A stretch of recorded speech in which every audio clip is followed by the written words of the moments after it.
내가 만난 대부분의 임사체험자들은 임사체험 이후로 윤회론을 믿게 되었거나 최소한 마음을 열고 그것을 탐구해볼 의지를 갖게 되었다고 말했다. 죽음의 문턱에서 임사체험자들은 윤회론자들이 늘 주장해온 바를 생생하게 경험하게 된다. 즉, 우리는 영원한 존재이고 우리의 진짜 고향은 이곳이 아니라 영적 세계이며 우리가 말하는 소위 죽음은 사실 고향으로 돌아가기 위한 일종의 공중제비일 뿐이라는 사실 말이다. 여기에 윤회론자들은 우리가 이 세상으로 다시 돌아오게 되리라는 말을 덧붙일 것이다. 저자 크리스는 윤회와 관련된 새로운 연구 결과들을 종합하며 다음과 같은 결론을 내린다. 첫째, 이 우주에 의미 없는 것은 없다. 둘째, 전생체험은 그 당사자로 하여금 나는 영원한 존재이며 내 삶의 궁극적인 목적은 사랑을 배우는 것이라는 진실을 단순한 믿음을 넘어선 알므로써 받아들이게 한다. 셋째, 우리는 언제나 안전하다. 그 무엇도 우리를 삶의 본질로부터 떼어놓을 수 없으며 삶의 시련들 또한 궁극적으로는 우리의 성장을 위한 것이다. 전생의 기억을 꺼내는데 가장 흔히 쓰이는 기법으로 의식의 초점을 용의주도하게 조절하는 최면이 있다. 최면 중에 무엇에 초점을 맞추고 그것을 어떤 방향으로 이끌어 갈 것인지는 최면가와 내담자가 인간의식을 어떻게 이해하고 있느냐에 달려있다. 즉, 최면의 활용 범위는 우리의 이해 수준에 따라 달라지며 오늘날 최면은 수십 년 전이라면 엄두를 못 냈을 심층 의식까지의 접근을 가능케 해주고 있다. 전생의 기억은 분명한 치료 효과를 가져다 준다. 그것들은 별다른 의미 없는 단순한 기억이 아니다. 그것들은 현생의 기억과 마찬가지로 심리치료에 실제로 도움이 된다. 심리치료란 무의식 속의 스트레스 요인을 의식의 수면으로 끌어올리는 것이다. 과거의 트라우마를 끌어올려 객관적으로 바라보고 조화롭게 수용하는 것이다. 치료 중에 떠오른 전생의 기억은 본질적으로 현생의 기억과 똑같은 효과를 나타낸다. 그것은 숨어서 문제를 일으키는 과거의 상처를 수면으로 끌어올려 다룸으로써 내담자를 그 문제로부터 해방시킨다. 치료의 측면에서는 그 기억이 현생의 어린 시절이든 17세기 전생의 기억이든 별 차이가 없다. 때로는 오히려 전생의 기억이 현생의 기억보다 더욱 극적인 치료 효과를 나타내기도 한다. 전생에 해소되지 못했던 기억이 떠오름으로써 내면의 깊은 상처가 치유되는 것이다. 이런 현상은 윤회론에 정확히 들어맞는다. 윤회론에 따르면 우리는 전생에서 완전히 실현하지 못한 경험들을 마치 씨앗처럼 품고 태어난다. 달성되지 못한 욕망, 화해하지 못한 갈등, 수용하지 못한 상처, 성취하지 못한 야망 등등, 그리고 우리 현생의 목적 중 하나가 바로 이처럼 전생이 남겨둔 숙제들을 끝내기 위해서이다. 따라서 그 씨앗들은 우리의 현생에서 대단히 중요한 주제로 작용한다. 우리가 그것들을 해소하지 않는다면 그것들은 일, 인간관계, 질병, 환경 등을 통해서 우리를 평생 따라다닐 것이다. 그러나 전생을 기억해내서 그 씨앗들을 발견하면 우리는 현생의 갈등이 진정으로 어디에 뿌리를 내리고 있는지를 깨닫게 된다. 조엘 휘튼 박사는 생과 생 사이라는 책에서 헤더 화이트홈스라는 가명으로 44세 여성의 사례를 소개했다. 헤더가 토론토에서 상담소를 운영하고 있던 휘튼 박사를 찾아온 것은 1979년이었다. 헤더는 일상에서 흔한 여러 대상들의 알레르기 반응을 보였고 그로 인해 기울림, 두통, 뾰루지와 물집을 달고 다녔다. 집안에서는 위험 요소를 싹 없앴지만 집 밖으로 나가면 숨을 쉬기조차 버거웠다. 스스로 자신이 삶 그 자체에 알레르기가 있다고 표현할 정도였다. 폐렴과 기관지염이 반복되면서 호흡장애가 악화된 탓에 여름을 제외한 1년 내내 거의 침대 위에만 누워 있어야 했다. 헤더는 수년간 많은 전문가를 찾아갔지만 상태는 더욱 나빠지기만 했다. 모든 처방과 요법이 허사였다. 심리적 측면을 살펴본 결과 헤더는 자존감이 몹시 낮고 자신을 무능한 존재로만 여기고 있었다. 헤더는 실패에 대한 두려움이 크고 다른 사람의 비난에 지나치게 예민해서 실력 있는 보석 세공사임에도 제 이력을 스스로 망치고 있었다. 게다가 일이 잘 풀린다 싶으면 어김없이 깊은 우울증이 찾아오곤 했다. 똑똑하고 재주도 좋은 헤더는 든든한 남편까지 곁에 있으니 사실 남부러울 것이 없는 환경이었다. 암시에 아주 잘 걸리는 편이었던 헤더는 자기 최면법을 금방 배웠다. 휘트는 헤더에게 문제의 뿌리를 집에서 혼자 찾아보고 그 결과를 매주 상담 시간에 함께 상의해보자고 제안했다. 이후 6주 동안 헤더는 자신의 무의식 속에서 발견한 무수한 정보를 기록해서 가져왔지만 그 중에 어떤 것도 진짜 원인으로 보이지 않았다. 그러다가 불현듯 헤더는 이소벨 드러먼드라는 이름을 기억해냈다. 헤더는 오랜 기간에 걸쳐서 이소벨의 삶을 아주 조금씩 기억해내기 시작했다. 헤더는 그것이 자신의 전생임을 직감했다.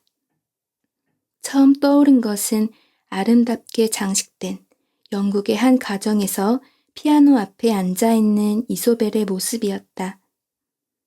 이소벨은 쇼팽의 에티드 중 하나를 아주 우아하게 연주했다. 그런데 알 수 없는 이유로 헤더는 이소벨의 이런 모습에서 큰 슬픔을 느꼈고 이내 펑펑 울면서 최면 상태에서 깨어났다. 그 장면은 종일 헤더의 머릿속을 떠나지 않았다. 뒤이어 그날 밤에는 끔찍한 자동차 사고의 기억이 떠올랐다. 헤더는 이소벨의 몸을 제 몸처럼 느꼈다. 이소벨은 불타는 자동차 옆에 쓰러져 있었고 몸의 오른편에 불이 붙어 있었다. 절벽을 위태롭게 달리던 자동차가 추락한 것이다. 때는 1931년 헤더가 태어나기 4년 전의 일이었다. 단지 몇 초간의 회상이었지만 그 충격은 헤더의 마음을 완전히 들쑤셔 놓았다. 헤더는 밤새 울고 벌벌 떨었다. 그 광경이 도무지 눈앞에서 사라지지 않았다. 그 충격은 사흘간 이어졌다. 헤더는 잠 한숨 못 자고 눈물을 흘렸고 심한 메스꺼움과 기침에 시달렸다. 그리고 마침내 잠이 들었다가 12시간 후에 깨어났을 때 헤더는 자신이 알레르기 약 없이도 편안히 숨을 쉬고 있음을 알아차렸다. 또한 만성이었던 두통과 이명 증세도 사라졌고 피부도 한결 깨끗해졌다. 이틀 후에 집 밖으로 나온 헤더는 자신의 알레르기가 정말로 완치되었음을 확인했다.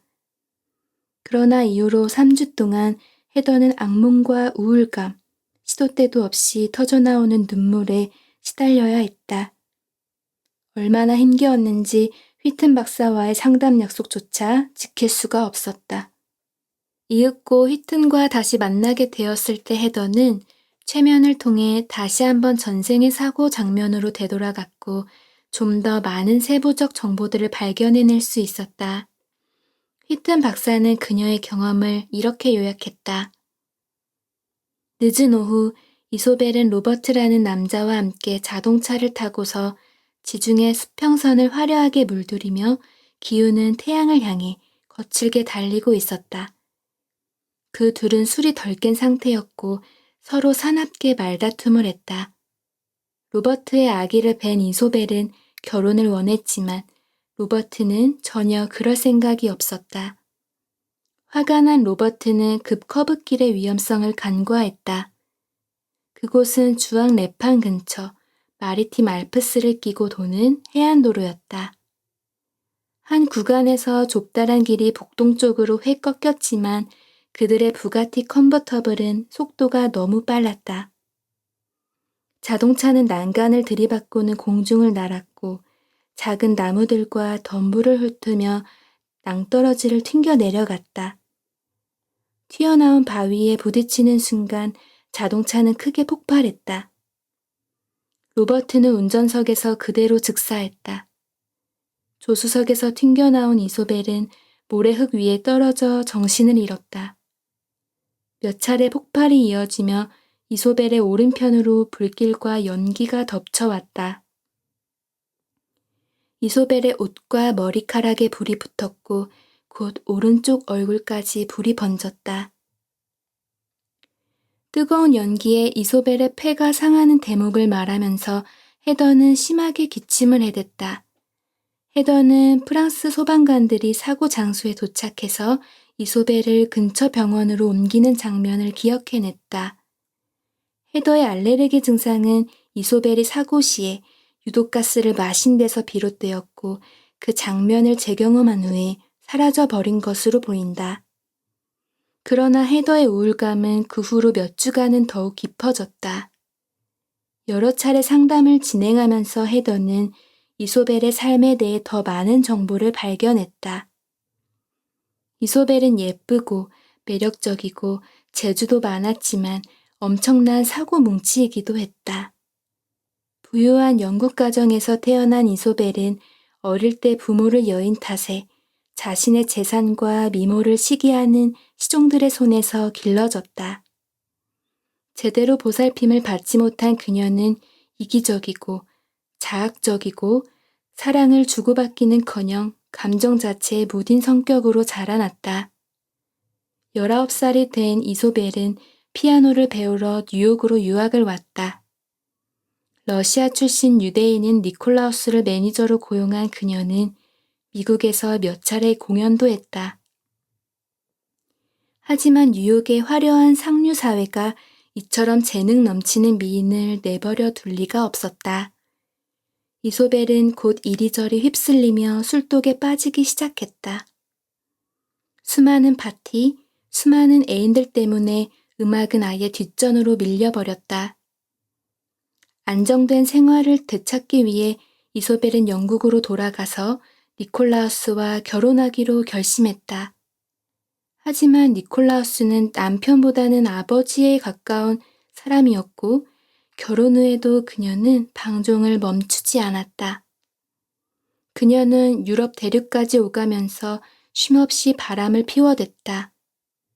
그녀는 지중해의 한 요트 파티에서 로버트를 만났고 그의 아이를 가졌고 그와 함께 도망을 가길 원했다.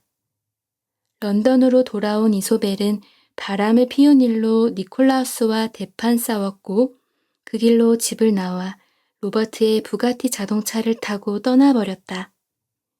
그리고 나중에서야 니콜라우스가 그날의 흥분으로 인한 심장 발작으로 세상을 떠났다는 사실을 알게 되었다. 이소벨은 자동차 사고를 겪고도 살아남았지만 신체적, 정신적으로 장애를 겪게 되었다. 이소벨은 비참한 삶을 끝내고 싶다는 생각을 여러 차례 떠올렸다. 그리고 오래지 않은 어느 혹독한 겨울밤, 이소벨은 집을 나섰다. 짖는깨비를 맞으며 들판을 가로지른 후에 파도가 거세게 몰아치는 해변을 걸었다. 그리고 터벅터벅 조약돌을 밟으며 점점 더 바다로 향했다.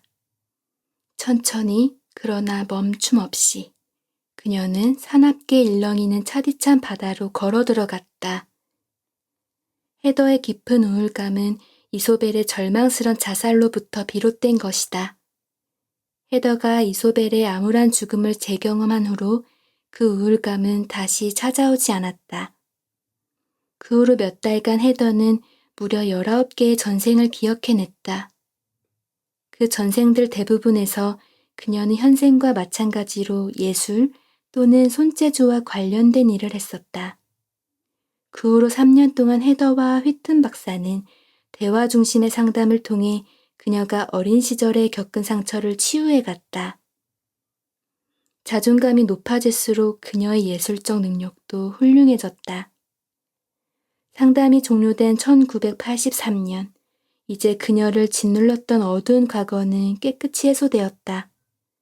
휘튼 박사는 그녀가 이후로는 알레르기에 시달리지 않았고 그녀의 작품들이 미술품 중개상과 개인 수집가들에게 호평을 받았다고 보고했다.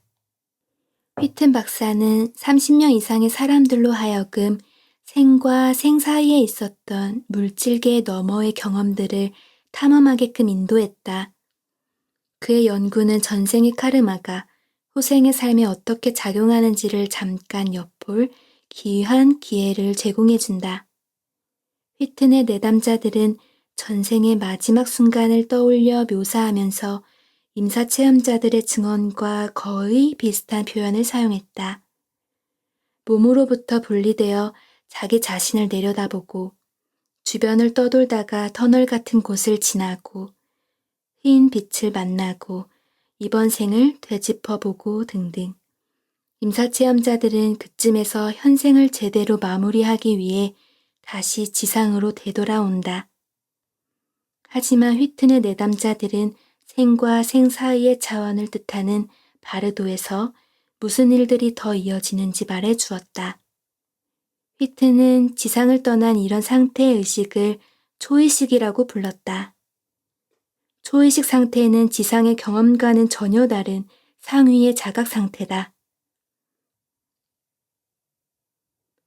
그것은 물질계를 훌쩍 벗어났기에 일직선적인 시간 개념을 초월한다.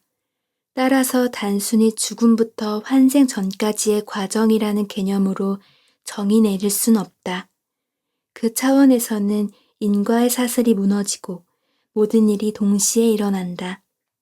이것은 대단히 혼란스러운 경험이므로 휘트는 내담자들이 홀로그램 같은 현상들에 매몰되지 않도록 주의해야 했다. 초의식적 경험을 우리가 이해할 수 있는 내용으로 전달받기 위해서 그는 의도적으로 이곳 지상의 일들을 꾸준히 상기시켜야 했다. 초의식은 이 지상의 상태보다 더욱 실제적인 것으로 경험된다. 당사자들은 한결같이 그곳이야말로 우리의 진짜 고향이라고 표현한다. 우리는 이 지상이 아니라 그곳에 속한 존재이다. 휘튼의 상담실에서 최면을 깬 한 내담자는 이렇게 말했다. 당신이 나를 가짜 세상 속으로 꿰어냈어요. 나는 이제 어느 세상이 진짜인지를 알았어요. 다른 내담자는 이렇게 말했다. 그곳은 너무나 밝고 아름답고 고요해요. 마치 아무 통증도 없이 태양 속으로 들어가 그것과 하나 되는 느낌이에요. 당신도 그 완전한 일체로 돌아갈 거예요. 나는 다시 돌아오고 싶지 않았어요. 휘튼의 내담자들은 한결같이 바르도의 완전함, 강렬함, 충족감을 표현할 단어를 찾는데 어려움을 느꼈다. 그들은 매우 상징적이고 원형적인 이미지들을 묘사했고 말로는 그 느낌을 도저히 전달할 수 없다고 했다. 우리는 생을 반복할 때마다 이런 황홀경을 맛보고 그럼에도 매번 그것에 매료당하는 듯하다. 지상에서 살아가는 동안은 그것을 까맣게 잊어버린다. 하지만 죽고 나면 망각의 구름이 걷히고 우리는 우리 자신이 더 큰 우주극 속에 속한 존재임을 재인식한다. 7번의 전생과 그 중간 과정들을 기억해낸 한 사회복지사는 자신의 경험을 이렇게 표현했다. 전생의 죽음 이후에 나는 엄청난 신체적, 정신적 변화를 느꼈다. 내 몸이 커지고 부풀어 방안을 가득 채웠다. 곧 한 번도 느껴본 적 없는 극도의 희열이 흘러넘쳤다. 또한 내가 누구인지, 내가 존재하는 목적이 뭔지, 또 내 자리는 어디인지를 완전히 이해하고 자각하게 되었다. 모든 것이 명쾌했고 모든 것이 완벽했다. 경이롭게도 사랑이 바로 만물의 본질이었다. 평소의 의식으로 돌아와 깨어날 때 나는 그 절대적인 사랑과 지혜, 평온을 내려놓아야 했다. 조악하고 불쾌한 이 현실을 다시 마주하면서 나는 차라리 죽음을 바라고픈 심정이었다. 그러면 그 경이로운 상태로 돌아갈 수 있을 테니까. 지금껏 나는 죽음을 두려워했다. 그러나 지금은 죽음이 손톱만큼도 두렵지 않다.